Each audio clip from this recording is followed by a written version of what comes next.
Welcome to this week's podcast. I have a great guest from ITR Economics. If you guys are part of my newsletter, which you guys can get access to at thewealthelevator.com/club, you guys know I've been clamoring about these guys since pre 2018. Some of the worst places to go for macroeconomic data is YouTube, podcast, that type of land. You really got to find the experts that are truly data backed, and sources like ITR Economics are what groups like Vistage. I'm a part of Vistage as a CEO. They've used ITR as a non-biased data source to advise everything from macroeconomics to what should the CFO use 1 or 2%, 3% escalator in terms of inflation in their spreadsheets.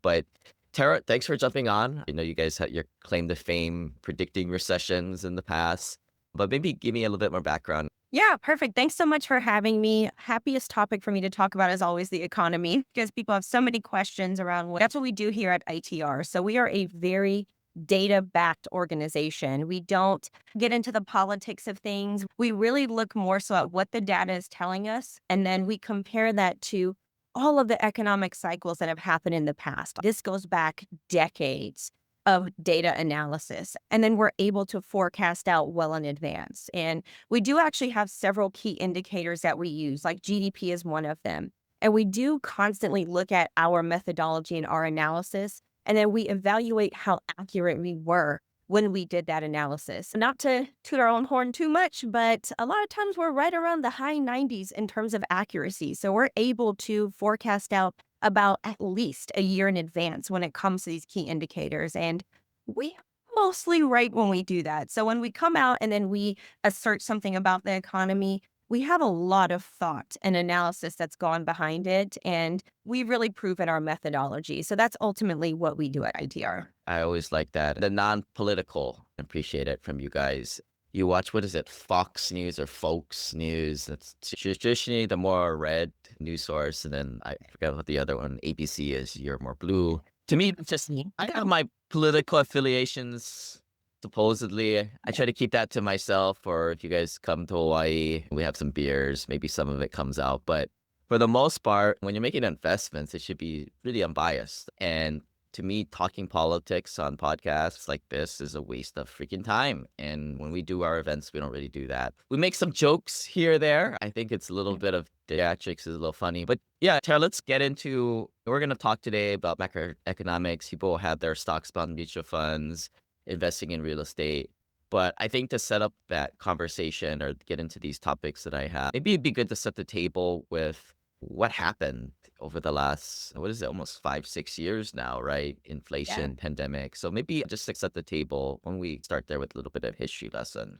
Yeah, absolutely. I think that's the best way to put it. What happened? Because we went from everything being mostly fine in terms of the economy. I think a lot of people felt relatively stable. And then all of a sudden, the pandemic happened, production completely shut down, and there was a lot of uncertainty. One of the things that we do look at is an uncertainty index. It's something that your viewers can actually look up. It's actual data, and it just shows how uncertain the general public is about the economy. That uncertainty shot all the way up. No one knew what was going to happen. And even our government, even the Federal Reserve, the bodies that are supposed to be regulating our economy, there was a lot of back and forth around what to do there as well. So ultimately, what ended up happening is once we started to transition out of the pandemic, obviously we experienced a recession during that time. So what happened during that time is essentially why we are experiencing this period of high inflation now.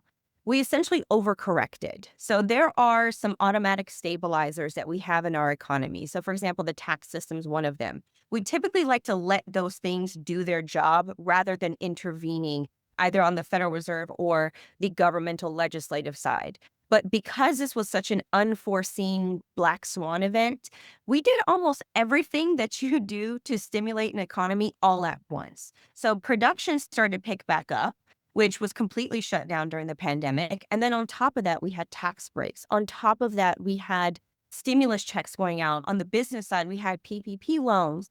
It was just way too much at one time. Instead of just letting the economy regulate itself, we also saw interest rates coming down significantly. That was essentially too much pressure. And so instead of just getting us out of the recession, That flung us in the opposite direction, where we started to experience this period of high inflation. Really, right around 2022 is where we started to experience those high inflation, those higher prices. That spiked to a level that we haven't seen in decades. And so that was really the crux of all of this pressure that everyone was feeling on the business and consumer side. But now we have been on a downward trajectory since then. I know people don't always feel like it because they're saying, I'm going to a grocery store and my prices are still high. They're not as high as they were in 2022. I will say that much, at least in terms of the rate of inflation. So we have been on a downward trend. But what's interesting is when we look at the data and we're looking at prior interest rates, we're looking at certain pressures that tend to cause inflation to go up. What we're noticing is that we're actually going to start to creep back up in terms of the rate of inflation through the remainder of 2025, but really it's 2026 where we're going to start to feel a little bit more pressure. So this is not necessarily as bad for a lot of investors, depending on what asset group they're invested in. But if it's housing we're looking at, that's additional pressure there because you're seeing prices going up. So a little bit higher prices is coming and it's coming pretty soon. So just to test a little bit my bro economics here, I follow this a little bit, even follow a little Richard Duncan stuff here, a lot of good data there too. But when in this post-pandemic, a lot of money got pumped into the system. My understanding, it was maybe two or threefold that got pumped in 2008. Is that to put Yeah. in magnitudes, right? I think a lot of Yes. times people don't realize that. And then breaking down the inflation, like it's been a long time that we've seen this hyperinflation and a lot of things come out of it. What makes it up? Like what percentages like really move it? I know it's like oil and gas, and then you got the housing, like the stuff that really impacts us, right? That there's like supposedly a 12-month legger or even an 18-month legger on that. But maybe if you can dig into that a little bit. What drives it? Everybody complains about groceries. I don't think the people listening today, we all complain about it, but it is what it is. Yeah. But like, how much is groceries and stuff really a part of that? Yeah, so it's interesting because groceries, your general cost of things is really the result. But if we look at the causal factors, what's pushing up inflation, there are four key ones. So one of them is going to be monetary policy. So, of course, anything the Federal Reserve is doing, this is really why this period of inflation that we're in, this is why the Federal Reserve, Chairman Powell particularly, is so steadfast in not changing the interest rate, particularly not dropping it any further. It's because inflation has been so stubborn to bring back down. If they were to cut interest rates, which is what we saw during the pandemic recession in 2020s, what we saw there was dropping the interest rate significantly caused too much money to be in circulation, essentially adding to those inflationary pressures. So they are holding steady in that regard. We don't really anticipate seeing any meaningful interest rate cuts, at least for the remainder of 2025.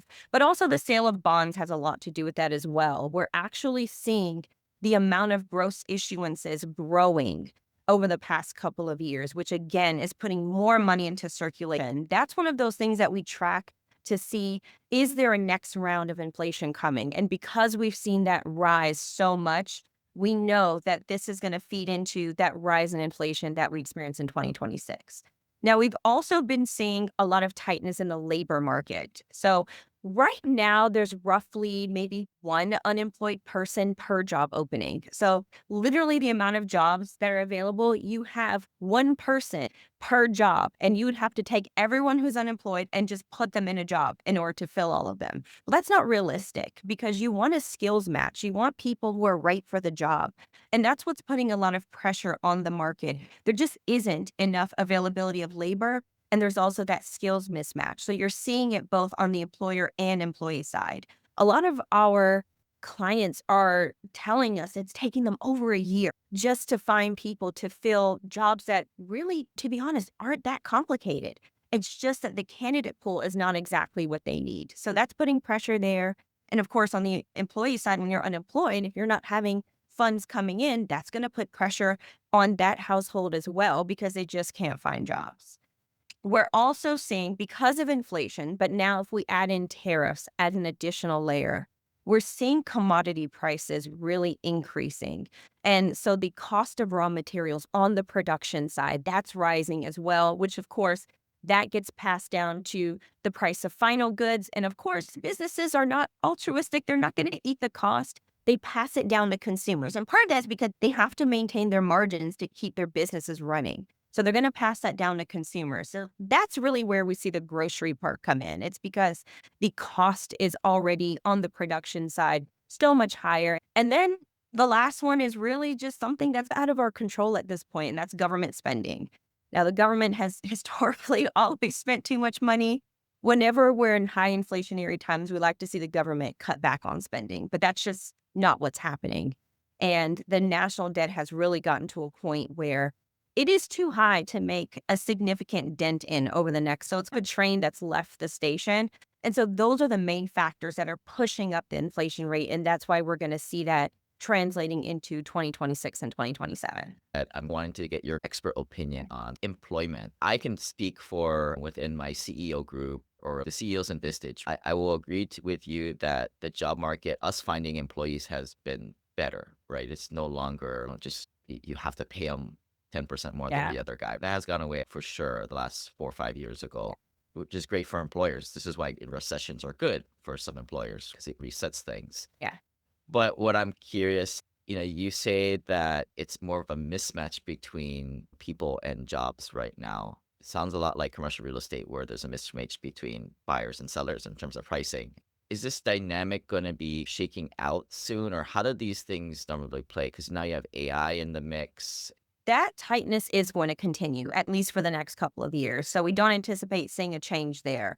Now, it does vary a bit industry to industry. Like, for example, it's really construction and manufacturing. They're having the hardest time. And that's because so many of their employees really just had to leave during the pandemic. That is essentially their work. And there's, again, a lot of uncertainty. Things were shut down. Others just left the workforce altogether, which is also adding some strain to the overall labor market. But those are the main industries that are feeling a lot of that tightness. But it is something that's happening across the board. So ultimately, I would say we plan to see that continuing at least for the next couple of years. We have a subset of our investor base in tech positions. Unfortunately, middle management, more senior positions, it's going through a tough time right now. Yeah, absolutely. And you mentioned AI. For some industries, like particularly manufacturing and construction, because they don't have enough people, they can use AI. It's actually going to be good for their industries. But in industries where there isn't a shortage of labor, where you have a lot of entry level people coming in, for example, where you have people who want to transition into senior level roles, there can be a bit of a push and pull dynamic there. Like a lot of great things come from AI, but at the same time, if it does displace labor, then most people will look at it as a negative thing. But really, we're still looking to see exactly what the impact will be. Mostly, we're seeing that AI is going to take more of those menial tasks, a lot of those tasks that are just very labor intensive for people. Like if it takes you 10 hours to create new code, AI can do it in maybe 10 minutes. One thing that we do advise, and I actually also teach college level economics. So I tell my students this too. 'Cause they're like, I was going to major in computer science. What do I do? And I tell them, pay attention to where the markets are going. If you're seeing that more labor is needed in AI, for example, then maybe you should take your education in that route. Maybe you should look into certifications. But upskilling and making sure you're keeping up with how rapidly technology is changing, that's going to be the key to making sure that you're still going to be employed. You'll still be able to find jobs during this climate.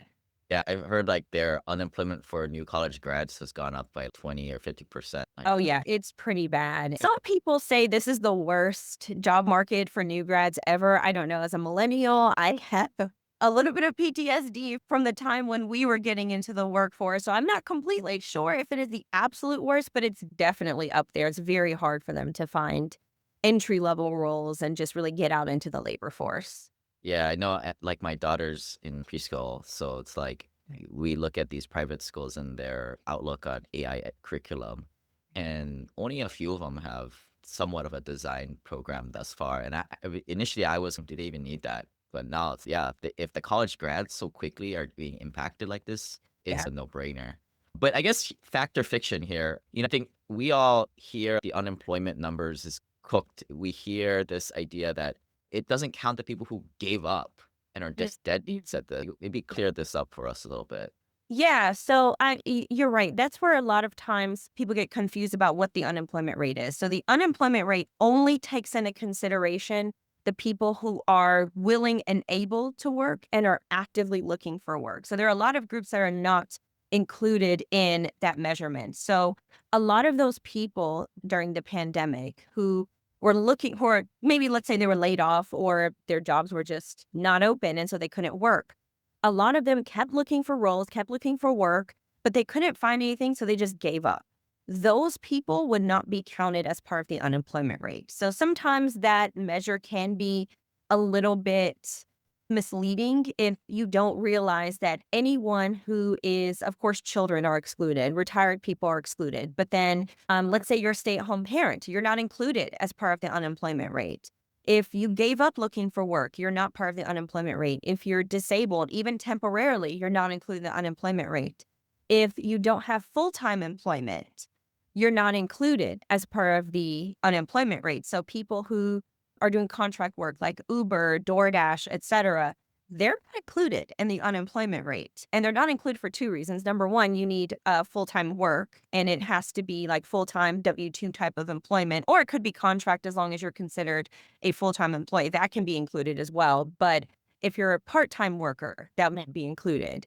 All of that kind of factors into the unemployment rate, and this is why sometimes it can be misleading because people say, why? We have a population of 330 million people. Why is it that we have all these open jobs supposedly? Or why is it that we're constantly adding jobs and yet people are saying they're having a hard time finding jobs? What's exactly going on? Well, it's because our unemployment rate looks low, which it is because that's just the definition of unemployment. But that doesn't mean that everyone who just stopped looking for work because they couldn't find anything are really factored into that number. So that's another layer that we as economists tend to look at, but that's not always something that's communicated out to the general public.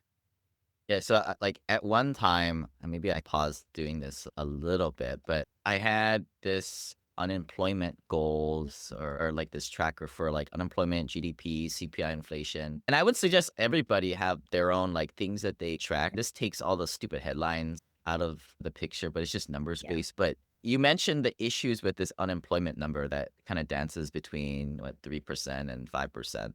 Something I've been looking at lately is how many new jobs were created. And correct me here, this is why it's good to have you on. I've always felt like the recent baseline is 150,000 jobs created that month per month, right? Is that probably better for me to track that than unemployment percentages? Because it doesn't track the deadbeats? Or is there a better term for that Yeah. to be more politically correct?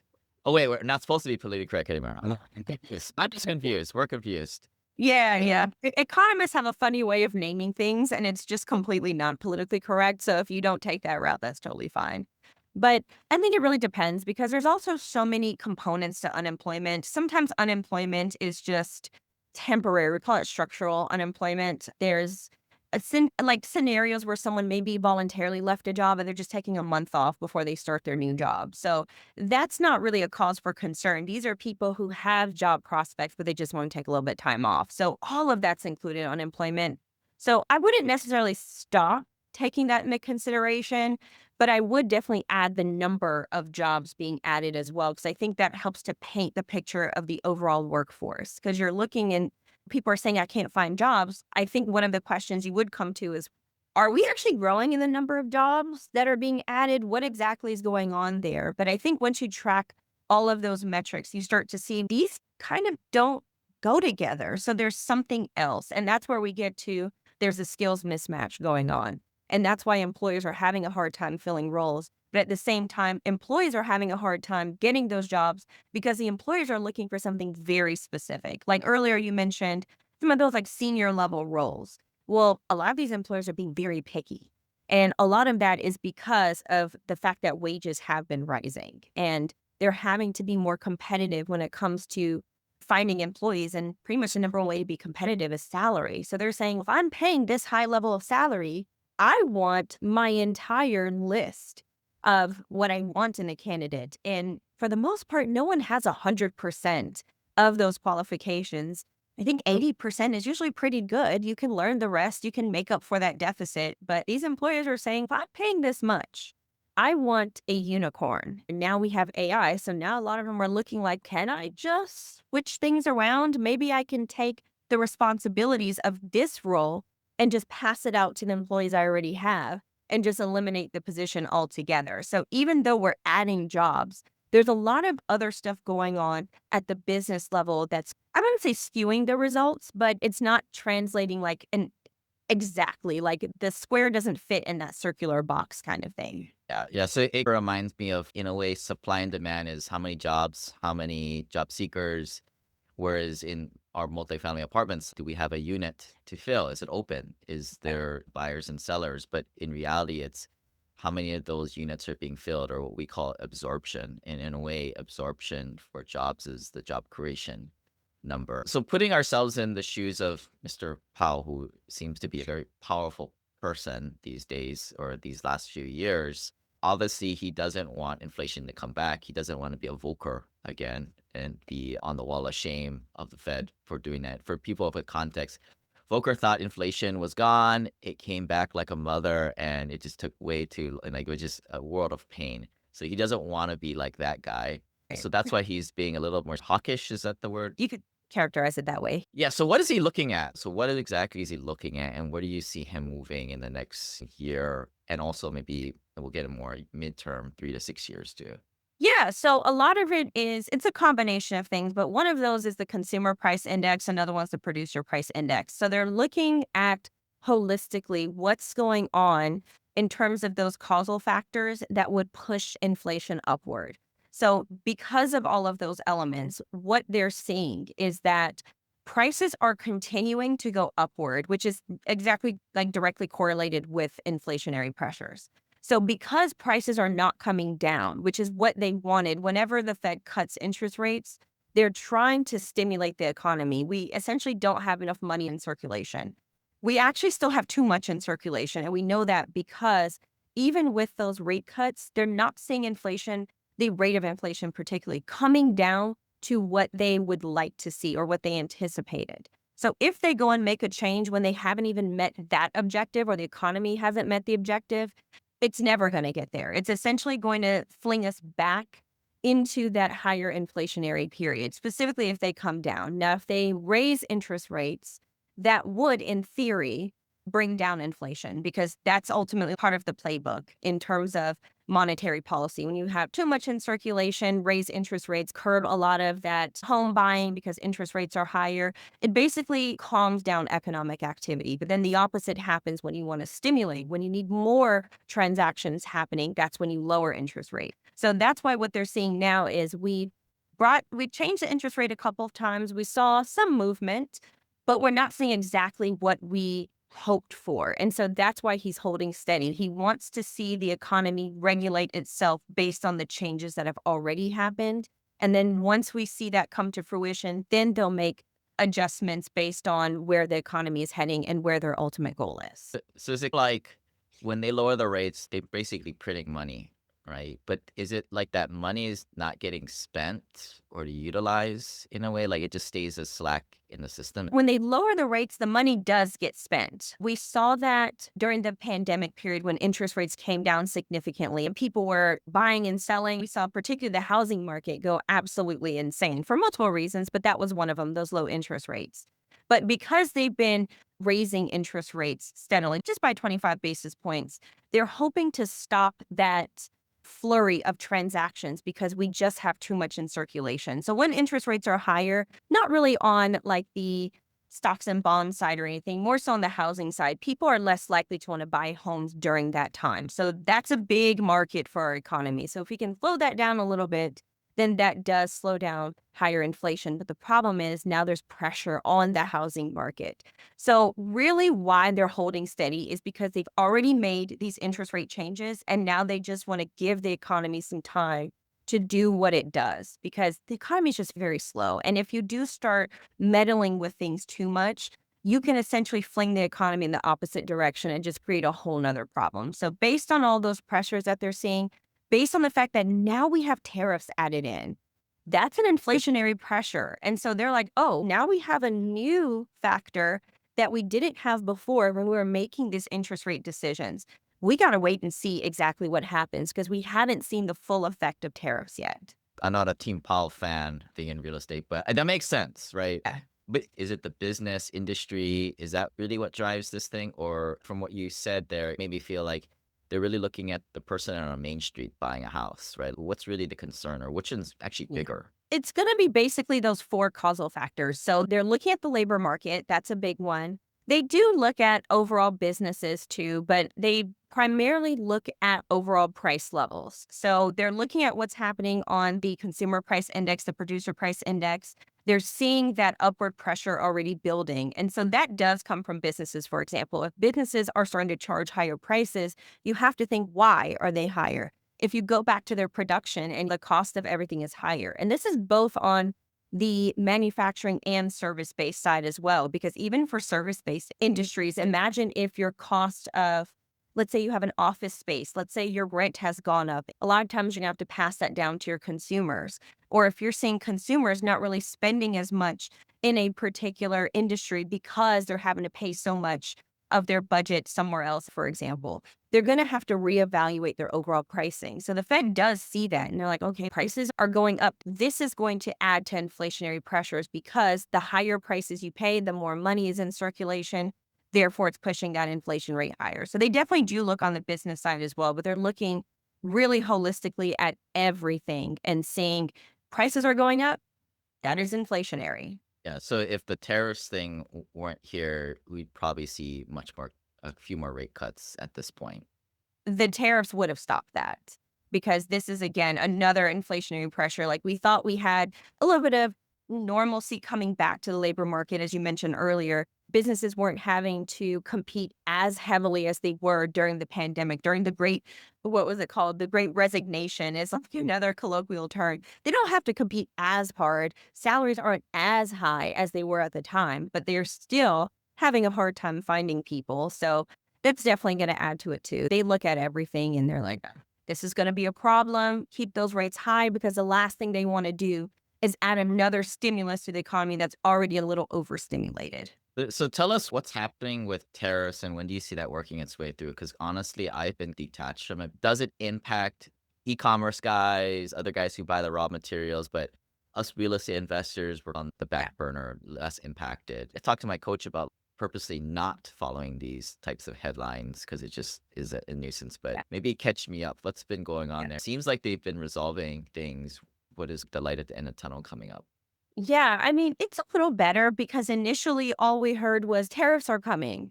And there was no explanation around, well, tariffs on what goods, tariffs on what countries, how much in terms of tariffs, what's going on. So that really was what colored the majority of Q1. There was a lot of panic buying that happened during that time too. People were trying to go ahead and buy stuff before tariffs came. Add in anecdotally, like you have a business owner who sells widgets, could have to pay potentially 30%, 100% more for those widgets. So he's Yeah. scratching his head like, all Yeah. right, I got a few months of widgets, but at some points I have to price this into my consumers. And are they going to pay it? Is Yes. my American counterpart C going to also do the same thing? Maybe I Right. should talk to them, or maybe that's Right. colluding. I don't know. That's it teach But first violation. we know damn sure that the guy from China isn't gonna pay those tariffs, and Right. he's gonna undercut us, right? Yeah, exactly. That's exactly what was happening in their minds. They're like, "What do I do?" And so what a lot of businesses did, they just went ahead and purchased as much as they could during Q1 from their overseas suppliers and just basically stocked up so that when tariffs went into place, they wouldn't have to pay those additional costs. So they did proactively do that. So some businesses were able to not have to deal with that cost. But They're burning through those nuts now, right? They held nuts for the winter, and now they're surely burning through those things. yeah, yeah. Now it went from tariffs are coming, we have no idea what they look like, to at least now you know what countries are subject to tariffs, roughly how much they will be. This is still ever changing. So I could say this now, and 10 minutes from now, we'll see a news headline that there's new tariffs. So it is still ever evolving, but we have a better idea of what they are. And so now businesses are reevaluating their overall supply chains. Is there a US based supplier that I can use?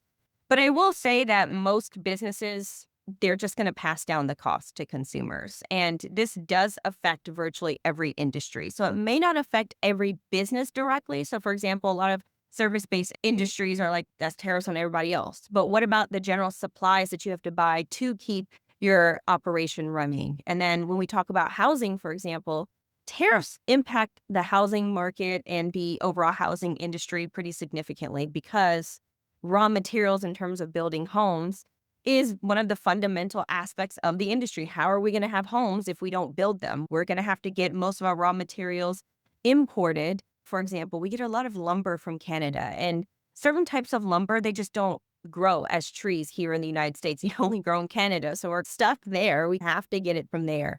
Steel is another important import that we primarily tend to import that from other countries. So that feeds into this pressure that we were already feeling in the housing market. A lot of it was a shortage of supply. Of course, you all know supply and demand. When you don't have enough supply and you have more demand than supply, that pushes those prices upward. So one of the indicators that we tend to follow very closely is single unit housing starts, which is essentially how many new single unit housing is being built year over year. Right now, we're actually negative in terms of the rates of change. So we're not building more homes than we were during the prior 12 months, which is not what you love to see in an industry that's already constrained when it comes to supply. Adding in that extra cost, that's making it difficult for some builders to move forward with their construction projects. They may have agreed on a certain cost or a certain timeline at one point, but now they're having to reevaluate suppliers or looking at the market and saying the market's not going to pay. I'll interject because that's actually us, right? There's a few projects that we have the land, but it's just Mm, we're stuck, and I can't do the project at yeah, 13% construction loans when we yeah, underwrote the deal to do well at 9%. Back then, yeah, interest rates were like sub 5. yeah, Luckily, we can just sit on land. Yeah, that's yeah, why we ain't building, and probably a lot of people exactly. else are.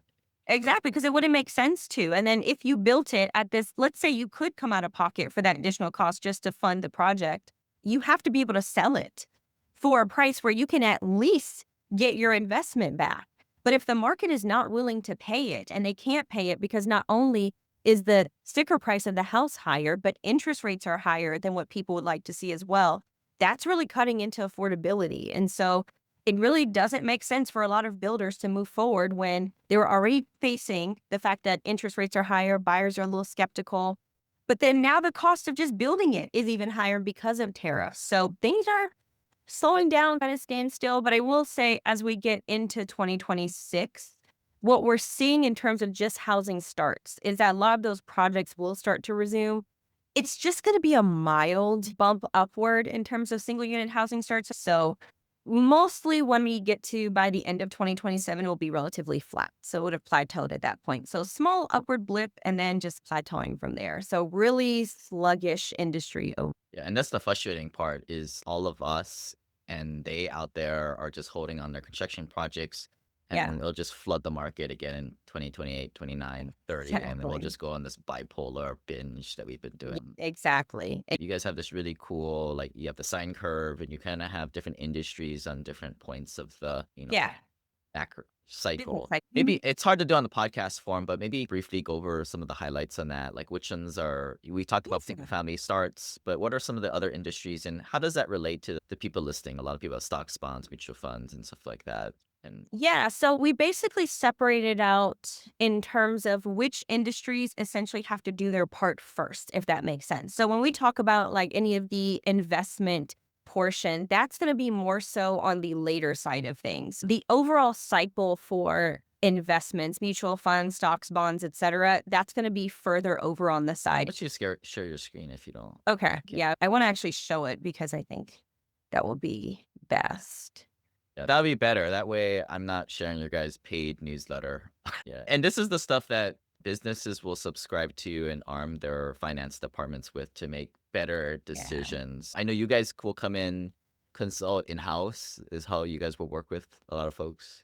Yeah, so we have clients that basically they not only subscribe to Trends Report, essentially what they do is they provide us with their business data and we use our same methodology that we use for a lot of these indicators like GDP, et cetera. We use the same methodology to basically forecast out their business. They can see where they're at now in terms of the phases of the business cycle. There are four of them. So there is accelerating growth, which is like things are moving really fast.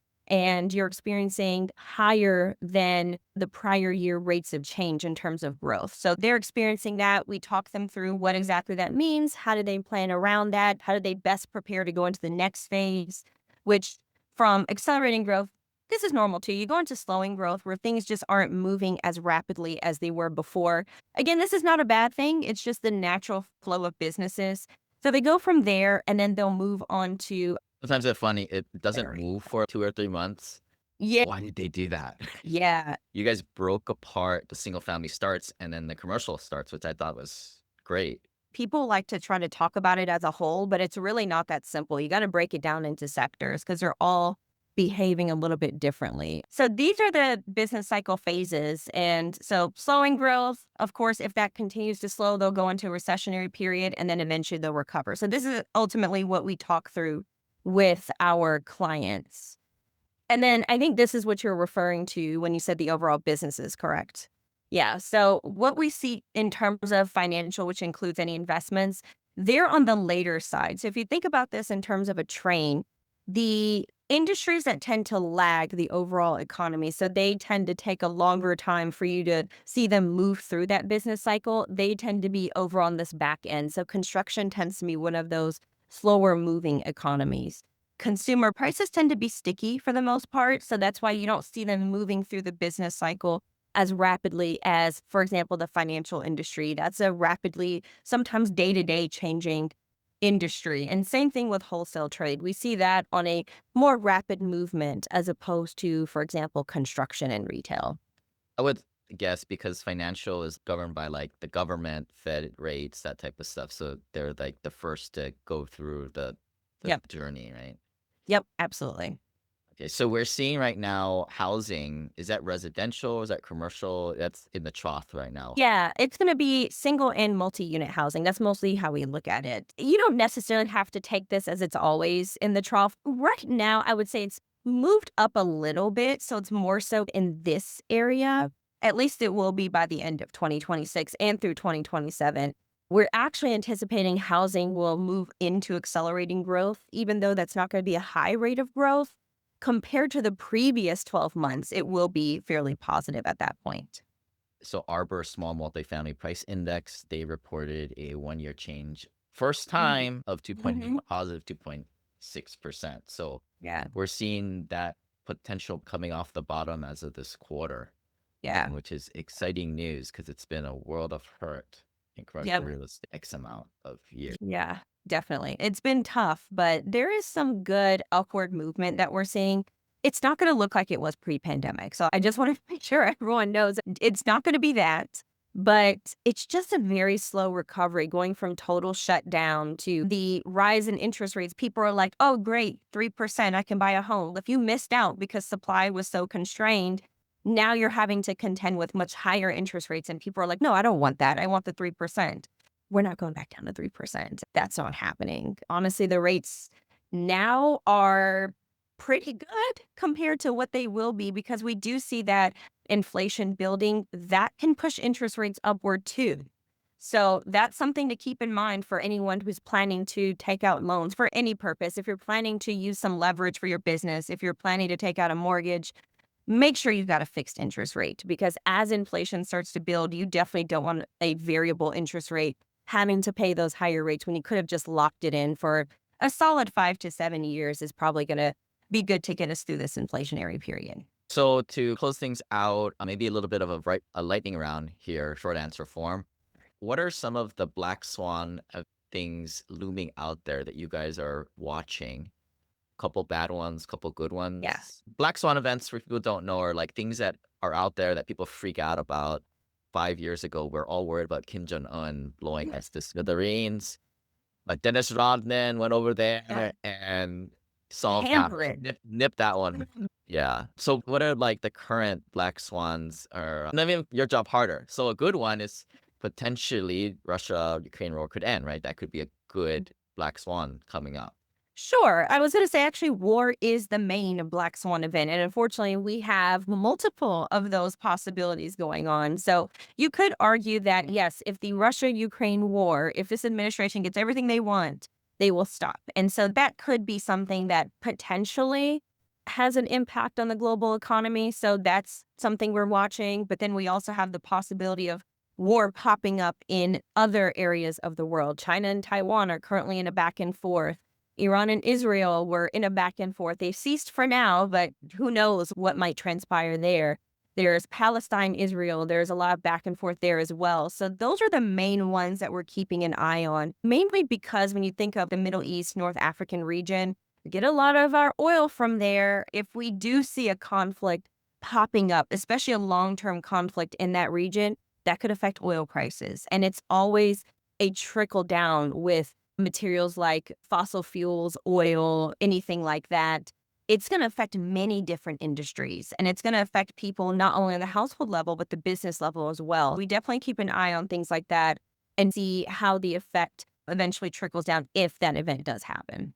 Good things looming out there. We always associate Black Swan events with negative. Yeah, I don't know that there is a good Black Swan event. If the Israel-Ukraine situation gets resolved, that could be something positive. I don't know that it would necessarily shock the economy in the way the negative Black Swan events would, because we really look at it as something that can just all of a sudden impact the economy and just change the trajectory. So the pandemic was a great example of a Black Swan event. We didn't anticipate that coming. And when it came, it fundamentally affected not just the US economy, but the global economy. So war is pretty much that. What about domestic oil production ramping up? Is that on your guys' radar? The problem with domestic production is that we don't have the decades of building the infrastructure that, for example, Saudi Arabia has or other countries in that region. We did engage in specialization, which is normal for the economy. We do this across the globe. If you're better able to produce something, then why don't we just produce what we're best at and just import from you what you're best at producing? So we really have not been building that infrastructure within the United States to the level that we would need to be independent. Now, we can continue to build on that year over year, and decades from now, we might be at that point. But in terms of like today's production, we could maybe be a little bit less dependent on foreign nations for oil, but we just don't have the infrastructure, and the amount of time, effort, energy that it would take to build it is just not really in place right now for us to be completely or even mostly energy independent. Oh, yeah. Any last thoughts that you think our investors would keep an eye on? And then, yeah, maybe a next step if people are kind of interested in maybe getting the trends report. I think main things to watch out for, keep an eye on inflation rates, keep an eye on interest rates. Again, not really anticipating any meaningful interest rate cuts, at least for the remainder of 2025. But it's still something to keep an eye on because there's so much back and forth between the Fed and this administration. I know Chairman Powell's appointment ends sometime in 2026. It remains to be seen who takes over. And even though the Fed is supposed to be an independent body, that's not really how this administration is viewing the Fed. So it's very possible that whomever takes that position might be a little bit more friendly to loosening the Fed policies around cutting interest rates. So definitely keep an eye on that, but have a plan in place for that rising inflation, at least a 12 to 18-month plan around how you're going to navigate that higher inflationary environment, higher prices. Is that good or bad for the type of investing that you do? Definitely make sure that you've got a plan in place on how to navigate that. So I got the Chatham Financial Curve up, Yeah. which is the best indicator, I think, of interest rates. Obviously, these are just forecasts. They've been known to be wrong, but Yeah. to me, we are not going into sub 2% rate time soon. Definitely not. And this is exactly what I mean by you're seeing that upward trajectory. So if you are taking out or engaging in anything that has to do with interest rates, particularly anything regarding loans, you'd want to lock in those rates now because that's on an upward trajectory. And if you have a variable rate versus a fixed, you're going to start paying higher prices when you really didn't have to. You really could have just fixed that rate, locked it in now, and then use that leverage to build your business or to pour into it in a way that makes sense rather than having to pay a bank or another lending institution for whatever it is that they're doing with it. All right, Tara, thanks for jumping on. Again, thanks for jumping on, folks. Thank you for having me. Thanks. Bye.